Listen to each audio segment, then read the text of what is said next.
Hello guys, నమస్తే and welcome back to our channel mostly Telugu. Bigg Boss season 8 లో ఈ వారం 3వ వారం వీకెండ్ ఎపిసోడ్ వచ్చేసింది కదా. ఇక నాగమామకి ఈ వారం మాట్లాడాల్సిన పాయింట్స్ చాలా ఉన్నాయి, తేల్చాల్సిన లెక్కలు కూడా చాలా ఉన్నాయి సుమి. ఎందుకంటే ఈ వారం టాస్క్ లలో జరిగిన బీభత్సం అంతా ఇంత కాదు. సో ఇక లేడీ టైగర్ అయిన యష్మి గౌడ గురించి ఈ వారం మన నాగార్జున గారు ఏ విధంగా చెప్పారో చూసేద్దాం వచ్చేయండి. ఇకపోతే అమ్మ యష్మి ప్లీజ్ స్టాండ్ అప్ అంటూ క్లాప్స్ అయితే కొట్టడం జరిగింది. యష్మి కూడా అలా ఆశ్చర్యంగా చూస్తూ ఉంటుందన్నమాట. నిజంగానే నీకు చాలా ఛాన్సెస్ వచ్చింది. ఈ వారం నీ గేమ్ కి 100% ఎఫర్ట్స్ పెట్టావని నేను నమ్ముతున్నా. రియల్లీ హ్యాట్స్ ఆఫ్ అమ్మా. అక్కడ పృథ్వీ ఎక్స్ టాస్క్ లో ఎక్స్ గుంజుకోవడానికి ఎంత ట్రై చేస్తున్నాడు, చాలా టూ మచ్ కూడా చేశాడు. బట్ అక్కడ నీ మొహం మీద ఒక స్టేజ్ లో కూర్చునేశాడు కూడా. అక్కడ ఏ మాత్రం ఉమెన్ కార్డ్ వాడే ఛాన్స్ ఉన్నా కూడా నువ్వు అస్సలు వాడకుండా గేమర్ లాగా ఫైట్ చేసావు. నిజంగా ఆ ఫైటింగ్ స్పిరిట్ అనేది చాలా నచ్చింది యష్మి. అమ్మాయిలు ఇంత అగ్రెసివ్ గా ఫిజికల్ టాస్క్ లో ఆడడం ఇన్ని సీజన్స్ లో ఇదే ఫస్ట్ టైం ఏమో. Well played all the girls అంటూ కంగ్రాచులేట్ చేస్తారన్నమాట.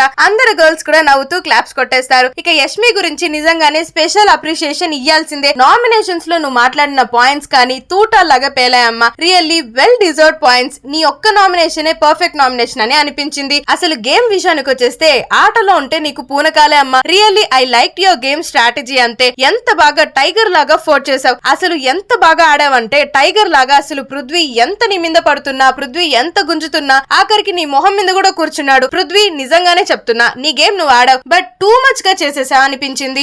అక్కడ యష్మి ఎంత సఫర్ అయిందో మేము కల్లారా చూసాం. తను సఫర్ అవుతూ పృథ్వీ ప్లీజ్ పృథ్వీ ప్లీజ్ పృథ్వీ అంటుంటే కూడా నువ్వు అసలు ఏ మాత్రం వినకుండా, see girls and boys are equal in the task, I agree, కానీ కొంచెం హ్యుమానిటీ అనేది ఉంటది కదా అనేసి ఒక వీడియో అయితే ప్లే చేయడం జరిగింది. అక్కడ పృథ్వీ ఎంత దారుణంగా యష్మి గౌడని హింసించడం మనం చూడొచ్చు. ఎందుకంటే యష్మి మొహం మీదనే డైరెక్ట్ గా కూర్చున్నాడు అనమాట. తన గొంతు పట్టేసుకున్నాడు అండ్ అలానే నడుం దగ్గర కూడా చాలా టైట్ గా పట్టేసుకొని ఎక్స్ ని లాక్కునే ప్రయత్నం అయితే చేశాడనమాట పృథ్వీ. అండ్ నిఖిల్ కూడా వీళ్ళని చాలా రాంగ్ గా వర్స్ట్ గా టాకిల్ చేశాడనే చెప్పుకోవాలి. సో ఆ వీడియోని చూపిస్తూ నాగార్జున గారు కొంచెం కేర్ఫుల్ గా ఆడండి అన్నట్లుగా భయపెట్టే ప్రయత్నం అయితే చేశారు. సో యష్మి గురించి ఇంకా మాట్లాడుతూ 100% ఇచ్చేసావమ్మా.